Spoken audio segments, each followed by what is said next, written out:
Shalom, shalom, and welcome to Unashamed. My name is Daniel Clayton, and I'm very, very glad to bring back my good friend, my co-host, my amigo, my achi. I know that's not quite proper Hebrew grammar for all you studiers out there, but it'll work. So, Chris Knight, you are back. Woo! Achi! It's good to see you, man. Well, hear you. Yeah, thank That'll you work. so much. I'm glad I'm back to, I'm glad, you took it and ran with it last 2 weeks and did a great job. For those who are listening, I was out. We had a relative pass away in the family, and so we took some time out, and I was out of town a lot and with family, so I wasn't, emotionally available for the show, but I'm very glad to be back with my good friend, so we can do some studying and some discussion tonight. Super excited. All right. Yes, and we are still trucking through this Sermon on the Mount.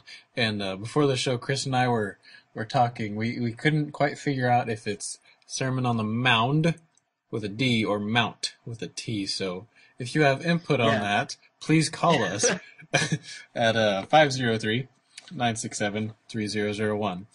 If you have anything else to say, you can also call. Please help us figure that out. I'm sure if I actually looked, I would figure it out, but I just wanted to blast it on Facebook real quick before we started, and I went with T, Mount. So, and that'll work. I'm pretty sure. I'm not too sure. Yeah. I think we get what we're saying. So, it'll work. So, before we go too far with that, we are in chapter 6 still. We just finished up with the disciples' prayer, or the Lord's Prayer, and we are into don't worry. So we're gonna dive into that, starting in verse 25. We're gonna read to the end of the chapter to get its full context, somewhat full context. Yes. And this is this is the last. When you go through your Bibles, we have chapters and verses nowadays. Obviously, you know that, but we also have it divided up into sections. The translators usually provide like little topics, but I just wanted to throw it out there and remind, as we do with every show we've been doing around this topic, that this is one sermon, this is one teaching, and it's all connected. And although our Bibles chop it up into nice little sections, keep in mind that this does relate to everything we've talked about so far. So if you do want to go back through and reread chapter 5 and the rest of the beginning of chapter 6 to get a context to the whole thing, that's highly encouraged. Yes, absolutely. Context. And as Brad Scott would say, context is from Genesis to Revelation. Yeah. Or that, yeah. Go ahead and read your entire Bible and then come back and play this podcast. Do it. All right, so starting in verse 25, going to the end of the chapter 6. Therefore, I tell you, don't worry about your life, what you will eat or drink, or about your body, what you will wear. Isn't life more than food, and the body more than clothing? Look at the birds flying about. They neither plant nor harvest, nor do they gather food into barns, yet your heavenly Father feeds them. Aren't you worth more than they are? Can any of you, by worrying, add a single hour to his life? And why be anxious about clothing? Think about the fields of wild irises, and how they grow. They neither work nor spin thread, yet I tell you that not even Shlomo, or Solomon, in all his glory was clothed as beautifully as one of these. If this is how Elohim clothes grass in the field, which is here today and gone tomorrow, thrown in an oven, won't he much more clothe you? What little trust you have! So don't be anxious, asking, what will we eat, what will we drink, or how will we be clothed?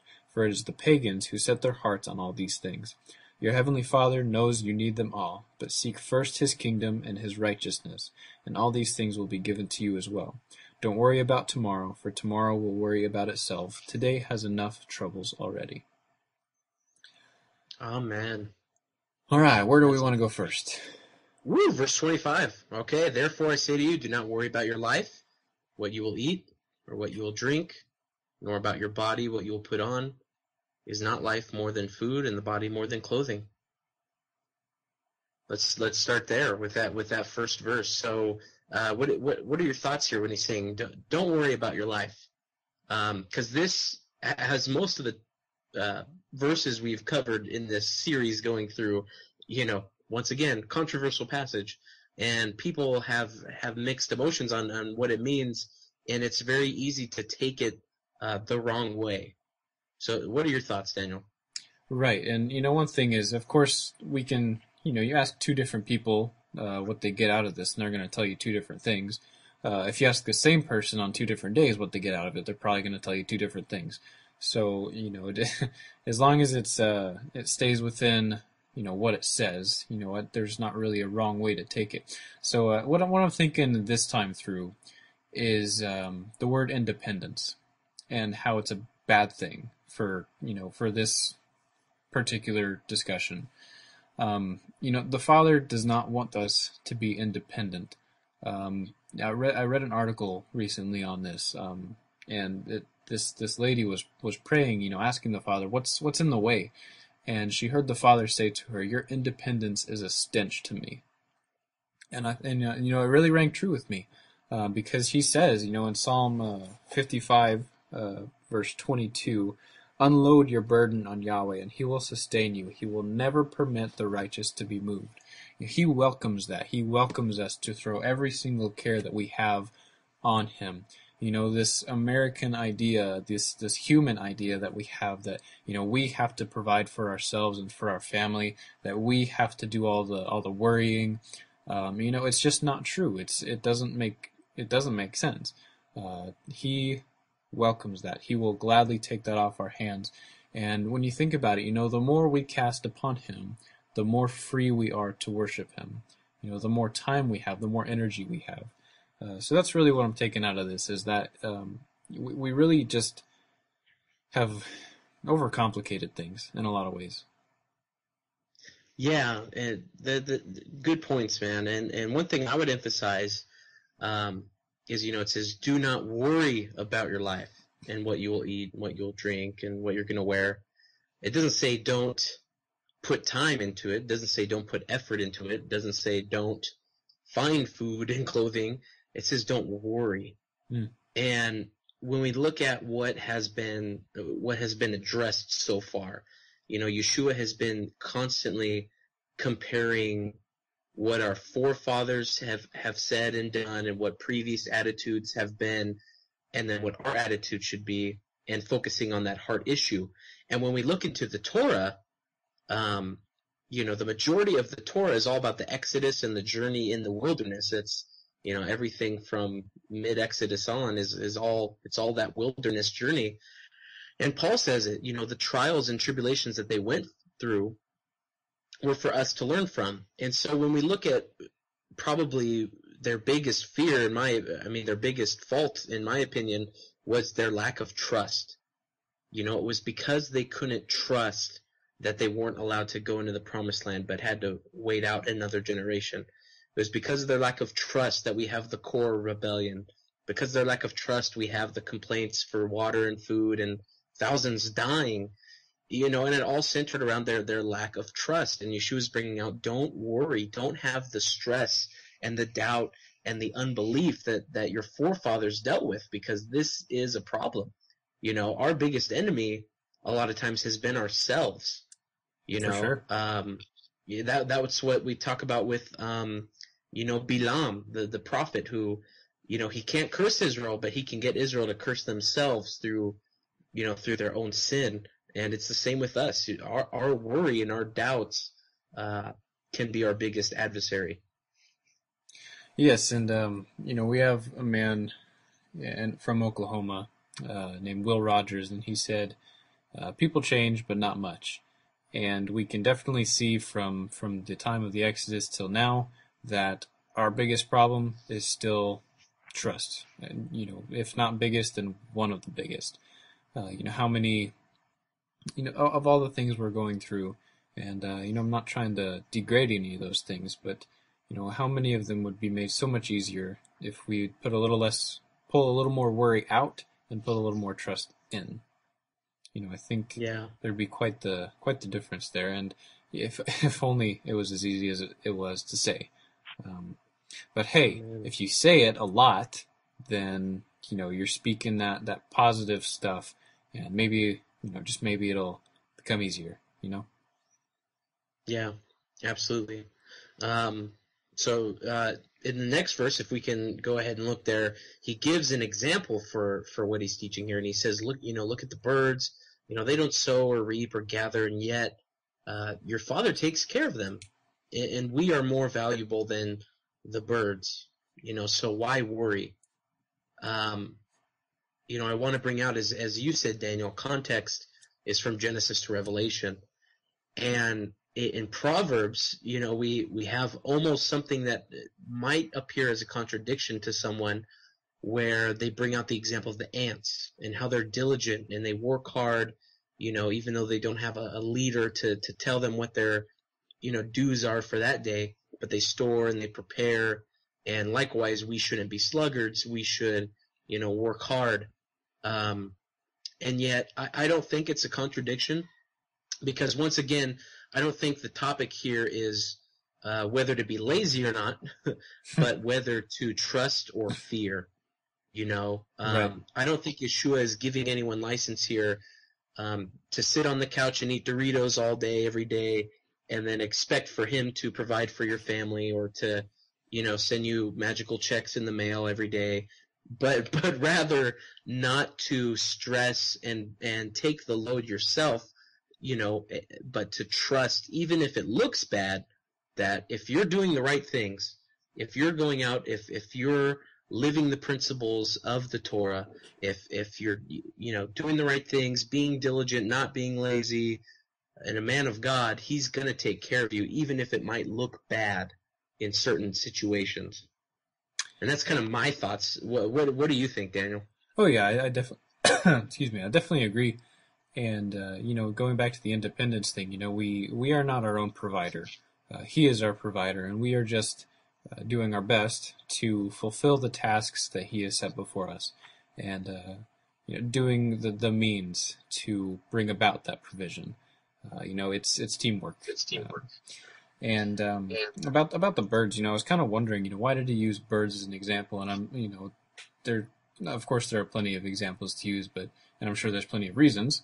I'm sure you could go into the Hebrew and go sod level, but just on a very basic level, what came into my mind in the past 20 minutes, birds are, some of the best stuff happens in the 20 minutes. But oh, absolutely. The thing is, birds are travelers. They go from here to there. They migrate. With the warm weather, and all logic says that they should not be able to survive like that. Think about a human being. If they migrated to Australia every when it got cold here, it'd be, unless you were very, very, very rich, it's pretty hard to make a living in both places.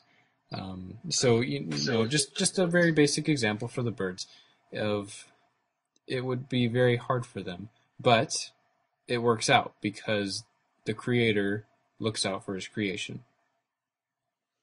Yes, amen. Absolutely. And I love how he says, are you not of more value than they? The importance of seeing your value in God's eyes. Even if you think, well, I'm not worthy, I don't deserve, this or that. Who am I? He loves us. He cares about us. He puts us above so much, and we are his love, his priority. I mean, even looking, through the Torah portions, the last few that we've gone over back into Exodus with the high priest and how he had to carry the names of the children of Israel on his shoulders, engraved into the stones. I mean, God loves us so much, and we can take comfort and smile, about that. Yeah, it goes back to the old story of, you get to or you're with God, you get to ask him something, or he's showing you.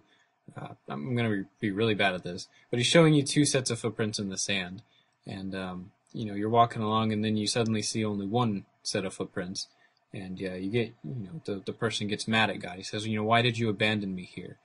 And God says, that's not where I abandoned you. That's where I picked you up and carried you. And he will do that, when, yeah. Faith, trust. That's what this is all boiling down to. I've seen that picture in a few bathrooms. Yeah. How do you respond to that? What am I supposed to... I don't know. So next, next verse. Nice inspirational picture. It's like, the sand. Oh, and then for sure. There's one where he's like, oh, and that line over there, that's where I dragged you, kicking and screaming. Yeah. Been there a few times. Yep. So, verse 27. 27, yeah. Can any of you, by worrying, add a single hour to his life? I think the answer is a pretty simple no.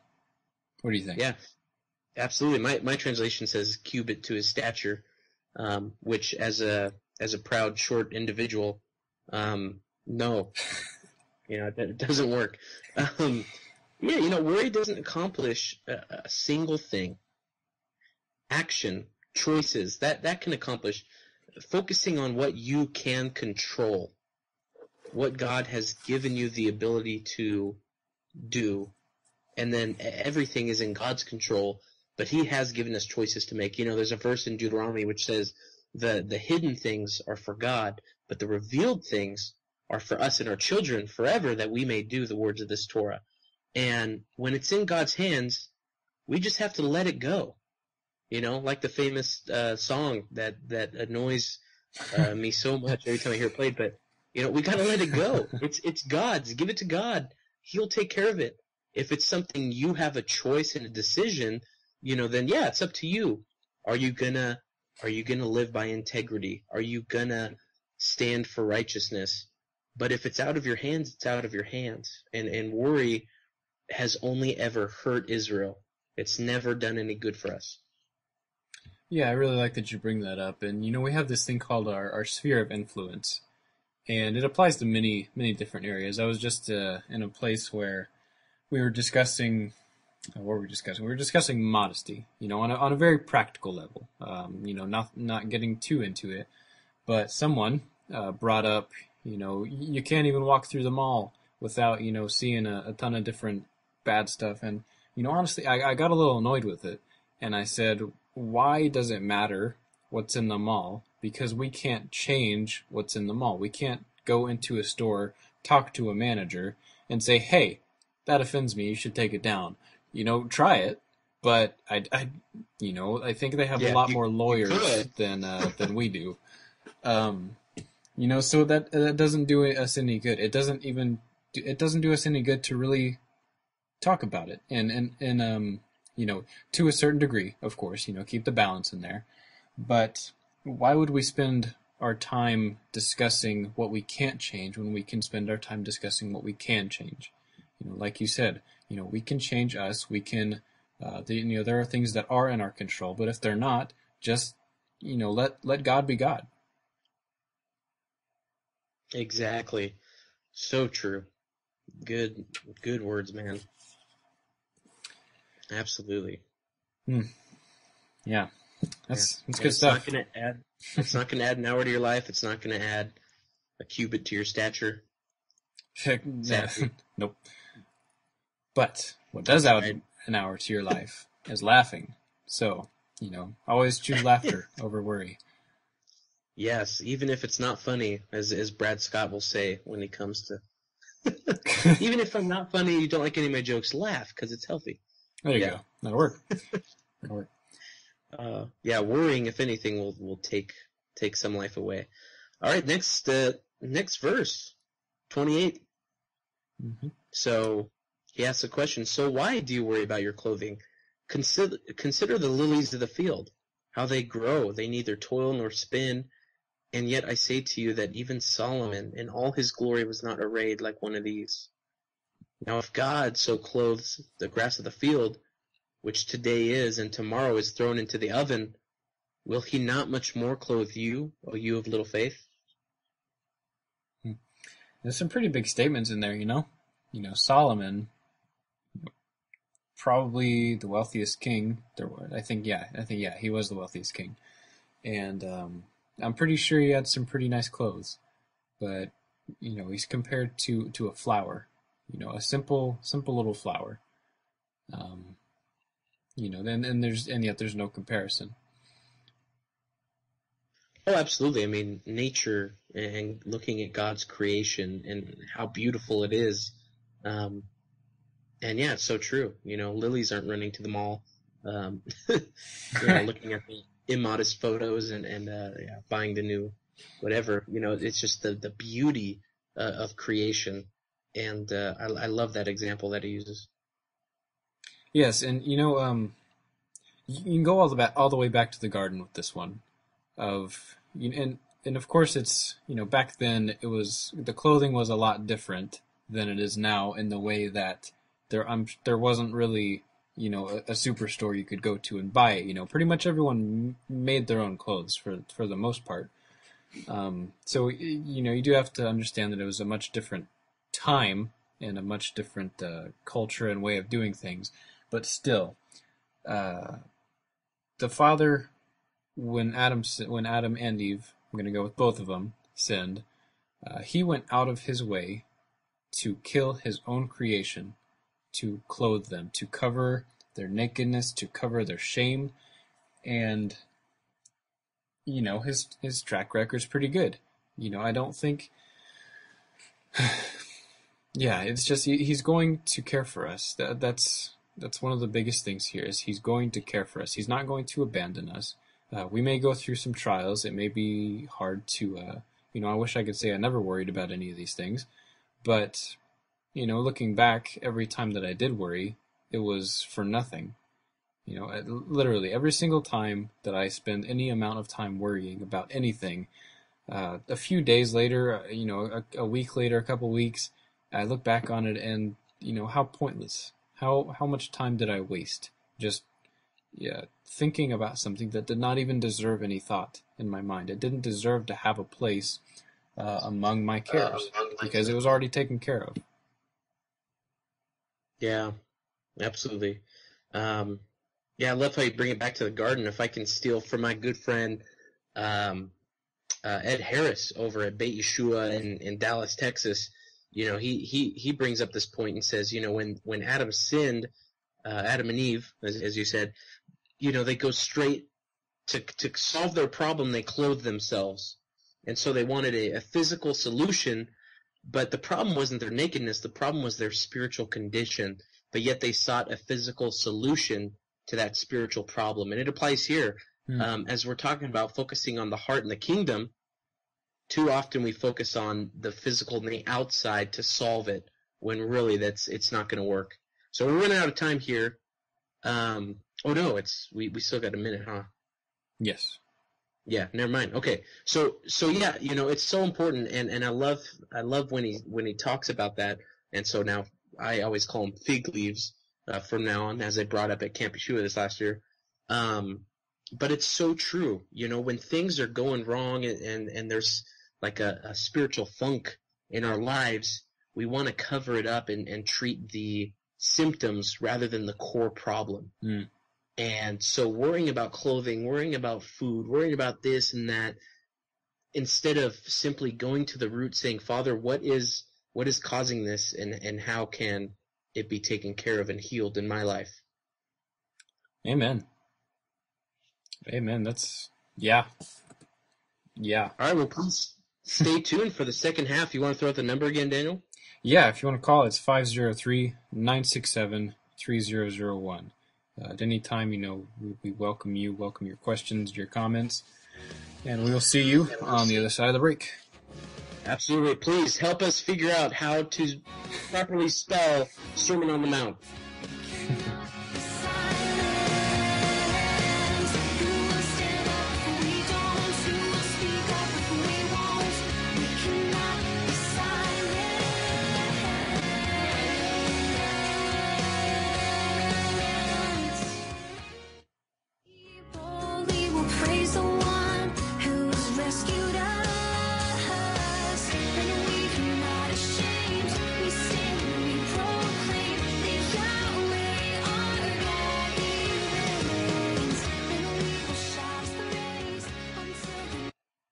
everyone, we're back here at Unashamed. It's me, Chris Knight, with my good friend Daniel Clayton, and we are talking about some important stuff. The Sermon on the Mount? We're not too sure if it's with a D or a T, but either way, it's good words because it's from Yeshua, our Messiah, the living Torah, and we know that he's the greatest Torah teacher of all time. And man, it's been so great going through and picking this apart piece by piece. So much just wisdom and beauty in this passage. Yeah, you say, it's all good because it's all what Yeshua said. And I remember my dad saying one time, the red letter Bibles, the words of Yeshua in red. In that case, all the words should be read. Just throwing it out there. But yeah, you closed out with a very good statement of, all these things of, worrying about food, about what you're going to drink, what you're going to clothe yourself with. It's treating, as Ed Harris brought out, treating the spiritual problem with the physical means. Looking at the symptoms instead of getting down to the root of it. And that's probably where a lot of things are going wrong. Is we're what I said. One of the things I said last week, Chris, was maybe one of the reasons we're not seeing a whole lot of solutions is because we're trying to solve the wrong problems. Yeah, absolutely. That's exactly what it is. Yeah. So going into the next verses here, it kind of sums it up again. So don't in verse 31. So don't be anxious, asking, what will we eat, what will we drink, or how will we be clothed? For it is the pagans who set their hearts on these things. Your heavenly Father knows you need them all. So yeah, like I said, it kind of covers it again. And what do you think about when it says, for it's the pagans who set their hearts on all these things? Yeah, the world is I mean, that's just how it is. You look at, for example, the description of the adversary, right? Satan, and saying, I want to clothe myself in glory. I want to ascend and be like the Most High. It's always about this lust of the eyes. Lust can be so much more than just sexual, but this lust of wanting it. Wanting the pleasures of this world, wanting more for yourself, and just this selfish, all about me, self-centered worldview. And I think that's what causes it.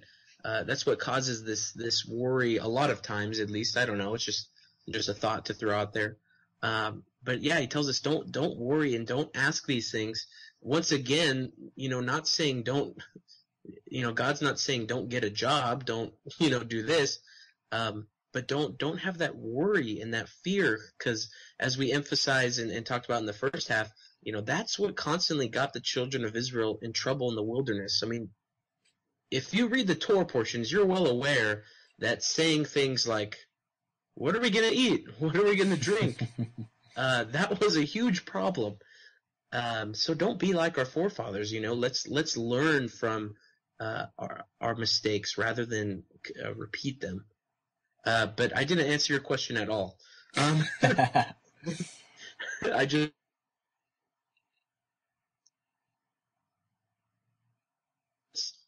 That's just the way our sinful nature is. So I guess that would associate with, the heathens, because for those of us who deny that sin nature and deny that worldview, but rather invest ourselves in Torah, in God, we should have a different mindset. As the scriptures say, we transform ourselves by the renewing of our minds. Yes, and I think maybe another level is just the spirit of materialism, which is obviously a very, very absorbing spirit. But you go into the practical level of these things of if you take food and drink and clothes outside of what they were intended to do, outside of what their purpose is, then just like anything else, they become an idol. And we see that plenty today with, just for one example, food critics. Their whole lives are based upon eating, which, I'm not going to go into it too much there. But It's interesting if you go into the chemicals in the brain with this of dopamine. It's the pleasure chemical, and what is food and drink other than outside of their intended purposes, but a pleasure thing. It's you, you going out to a restaurant and just wanting to please yourself with that food, and that's not a bad thing.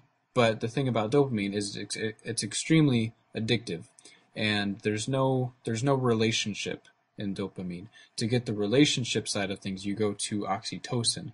That's the one that's the trust chemical.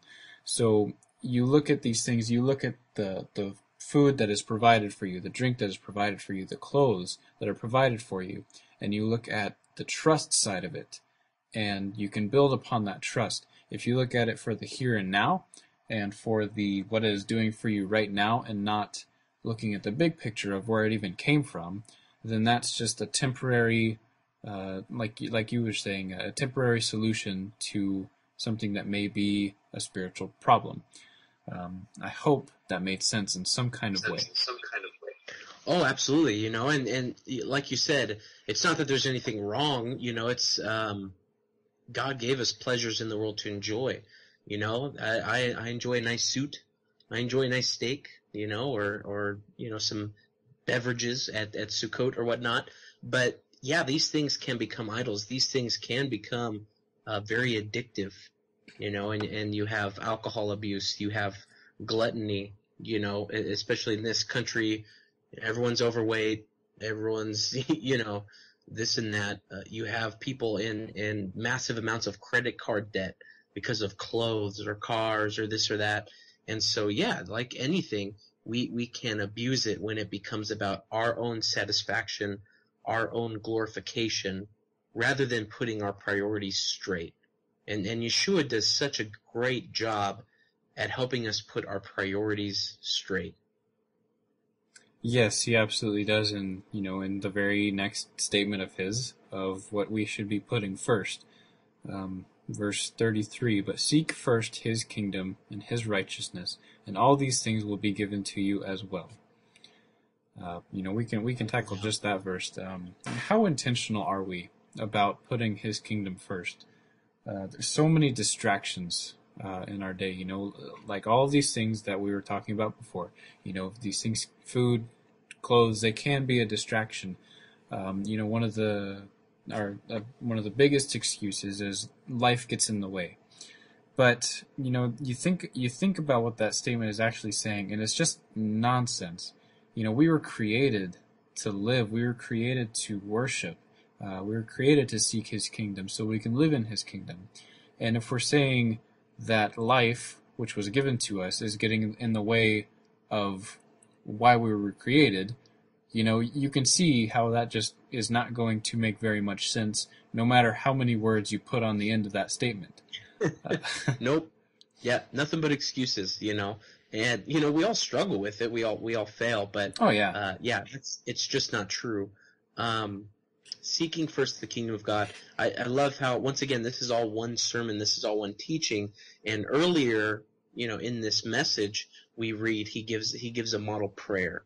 And in that model prayer, he says, "May your kingdom come, may your will be done on earth as it is in heaven." A lot of times our prayers sound like grocery lists for God. I need this, this. Oh, and don't forget the onions. I need this. But how often do we actually take time and pray for God's kingdom? Pray for his righteousness. Pray for his will to be done. It helps us reorder our minds by putting it around his will and around his kingdom. Because when we're on his side, he's the winning side. So we're fine. We're going to be taken care of. Doesn't necessarily mean that you're going to be a millionaire. Doesn't necessarily that you're going to be this and that. But you're going to have your needs met. You're going to have a fulfilled life, full of joy and fulfillment, because you delight in God. And that's the only place where you can get true fulfillment and find that purpose for why we are here, why we were created, is in him. So we have to put it first. That's right. And I mean, we don't have to, but I said, well, I mean, we don't have to, but you would be really unwise not to. Yeah, yes. And one of the things we need to do in order to be kingdom-minded, in order to keep it at the top of our priorities, is, like you mentioned, we may not be a millionaire. We need to let go of our preconceived notions of what our life is supposed to be, because we don't know what our life is supposed to be. Only the Father, the one that created us, knows what our life is supposed to be. So that is another thing that seeking the kingdom first does, is it gives you a picture of not just here and now, but the eternal things. What is to come. It helps you see the big picture.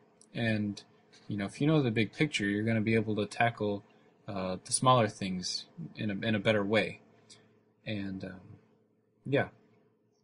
Yeah, that's a great point. I love that. And going to the next verse, therefore do not worry about tomorrow, for tomorrow will worry about its own things. Sufficient for the day is its own trouble. And it's so funny because this is so true. I mean, I was just learning this today and the last few days at work in my business, and how we talk about, tackling the small day-by-day goals, focusing on just right now, today, what you're accomplishing, meeting your goals, rather than looking at these huge, month goal, year goal. Is it important to set those? Yes, but when you set this huge goal, you get overwhelmed. But take it that one bite, that one piece at a time. And I'm part of a book club at work, and we're reading this fantastic book by John Maxwell, and he makes a reference, kind of going along with this, of a Charlie Brown reference, which, I'm technically too young for Charlie Brown, but and he's playing like a baseball game, I guess. He's like, oh man, he's doing terrible. He's like, I'm never going to be in the big leagues, this and that. And he turns to one of the other characters, and they're like, well, Charlie, you're thinking too big. And he's like, well, what do you mean? It's like, instead of worrying about that, just focus on this next inning. Focus on this game, on this next inning. And, when you go out there for this next part, just don't fall over while you're walking to the mound. Accomplish that goal. And then go to the next goal, and then go to the next goal, and eventually you'll reach where you need to be. And so God's saying the same thing, just focus on today. Because when you focus on tomorrow and this and that, you spend so much time worrying and stressing that you don't even accomplish what you need to do today. So take it day by day. Yes. And maybe that's one of the reasons why walking day to day, trusting day to day is so hard, is because, we can't really see anything from day to day. It takes time. I would imagine that if a mustard seed looked at a mustard tree, it would probably be pretty overwhelmed. That mustard seed's, it's a big tree. And, that seed's saying, I gotta work to become that. So, and wow. if it looked at itself day by day, it'd be like, I only grow a centimeter today. That's terrible. But, a centimeter is better than nothing. And, exactly. This is one of these places I was just at. We discussed this is the importance of, having visible goals on a piece of paper, something you can check off. It's going back to the dopamine, it does something to you. It rewards you. And, like you're saying, the easier the day by day is, the easier the week by week gets, and, so on and so forth. Exactly. And you prioritize it. I love how the Bible is constant cycles. And we have to make sure that we prioritize these cycles, these set apart times that God sets for our life. There's a yearly system, with the Moedim, starting with Passover, ending with Sukkot. There's the monthly, okay, with the new moons. There's the weekly with the Shabbat. But the one we always tend to leave out the most is the daily, with the times of prayer and offering. So they each one of these cycles builds on one another and sets us up, gets us in those habits of prioritizing our life by putting God first, taking it day by day. And when we do that, and when we accomplish that, and our relationship with God is at its key point where it needs to be, everything else falls into place. And it's just so true. I work over at Keller Williams, and that's their whole philosophy. I love it. When I walk into work, it's right there on the wall under values. It says God, family, then business. And I love that that's what they teach also is, make sure your relationship with God is where it needs to be, or else your work, your business, your this and that, it's not going to be where it should be. It's not going to be where it's at. You have to prioritize, and God is number one. Yes. Like what we were talking about, if the one that created us is, if we're doing something wrong, and something's out of line with him, like you said, it's going to carry over, and that's where we're going to get discouraged, and that's not where we want to be. So, at the end of chapter 6 here, should we do it? Should we go for it? Chapter 7. Should we go for it? Oh, well, I was thinking maybe we have a few minutes left, and instead of going into chapter 7, maybe we can talk about Passover and applying some of what we've talked about to Passover. It's coming up very soon. I don't know about you. I'm super pumped. I'm super excited. I hope those of you listening are just getting in that Passover mood. Oh man, I'm so thrilled. Yes, Passover brings with it a lot of wonderful things. Of course, some of us like the matzo ball soup a lot. Others do not. Some of us like the chocolate matzah and the matzah pizza. But of course, I know it's amazing stuff. But if that's the only reason we're excited for Passover, then it's pretty easy to say we've missed it. There's so much we could say about this time, and it's just so incredible. I remember one of my favorite moments favorite memories of Passover is it was actually the Feast of First Fruits, so a few days after. But I walked outside, and my dad was coming up from the shop or something. We met right there. And he said, "Hold on, wait." And I stopped and I waited. I didn't know what he was doing. And he looked at his watch. He said, "Right about now, about 2,000 years ago, Messiah rose from the dead." I so respect that about my dad, is that he always finds a way to make it personal for me, so that I never take it for granted, so that I always acknowledge the fullness, to the best of my ability, of what this time can be. He always challenges me to find a new way to appreciate it, so it does not become routine or mundane. And I would issue the same challenge to everyone. Make sure that this is a very special time, that it never becomes familiar. Absolutely, and we do take it for granted, but we live in one of the most exciting times in the history of creation. I would say the most exciting time, okay? Amen. Because prophecy is being fulfilled. People are turning back. The amount of people that are awakening and waking up and truly realizing what it means to follow Yeshua and returning to the words of Moses. I mean, this has been prophesied for, like 3,000 years plus, and it's happening. And how exciting is that? I had the incredible honor today of teaching a Passover Seder at my work, and it was packed, man. It was overflowing with people, and so many people like, "Oh, this is so beautiful. Oh, this is amazing. Oh, I can't believe I've never seen this." And it's their very first experience. And next week I'm doing one over at Edwards Air Force Base in California. And wow. I mean, just opportunities are there. You have the whole hype with the whole blood moon things, and whether you agree with it or not, so what, whatever, put your ego aside. The fact that the attention is there, the fact that it's bringing people's awareness to God's holidays, the fact that Christians all around the world are waking up and realizing they're on the wrong checklist of holidays is amazing. We have a church here in Southern California, a Calvary Chapel, whom, yeah, and maybe I'm not supposed to be disclosing the details, but oh well.